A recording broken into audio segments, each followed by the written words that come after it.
Hello সবাইকে, কেমন আছেন সবাই? আশা করি সবাই ভালো আছেন। একটা মিনি ব্লগে আপনাদেরকে জানাই অনেক অনেক স্বাগত। হুট করে বর্ষা আসছে, আয়শা হচ্ছে যে আমার সারপ্রাইজ দিছে।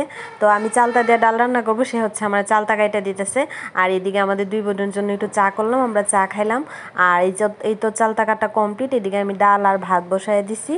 আর হচ্ছে যে এইদিকে আমি রান্না করছি 3 ধরনের মাছ, পাবদা, পাঙ্গাস আর হচ্ছে যে রুই মাছ।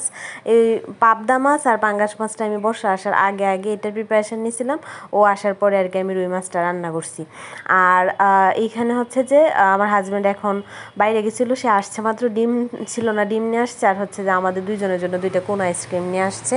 আর এইদিকে এখন ডালটা সিদ্ধ হয়ে গেছে, আমি এখন ডালটাতে ঘুটনি দিয়ে নিতেছি। আর ওইদিকে ভাতও হয়ে গেছে, ভাতের মার কাছতে দিছি। আর ডাল ঘুটনি দেওয়ার পরে এখন হলুদ আর লবণ ডালে মিক্সড করলাম। আর এখন হচ্ছে যে চালতা দিয়ে দিতেছি। সবটা চালতা তো আর লাগবে না, এখানে পুরো একটা চালতা আর কি। আর আমার হাজব্যান্ড বলছে সে শুটকি ভর্তা করবে, এর জন্য হচ্ছে যে রসুন ছুলায় রাখতেছি।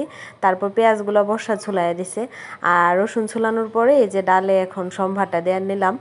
চালতাগুলো ভালোভাবে সিদ্ধ হয়েছে। কেমন জানি হয় ডাল, আমি একটু নার্ভাস ফিল করতেছিলাম, কারণ হচ্ছে যে চালতা দেয়া এর আগে তো 1-2বারের মতো আমি রান্না করছিলাম। যাই হোক, তো রান্না বান্না কমপ্লিট, ডালও ভালোই হয়েছিল। আর এই যে ও এখন শুটকি ভর্তা করলো, আর এখন আমরা 3জন একসাথে ভাত খাবো। আর এই ভিডিও এই পর্যন্ত, সবাই ভালো থাকবেন, টাটা।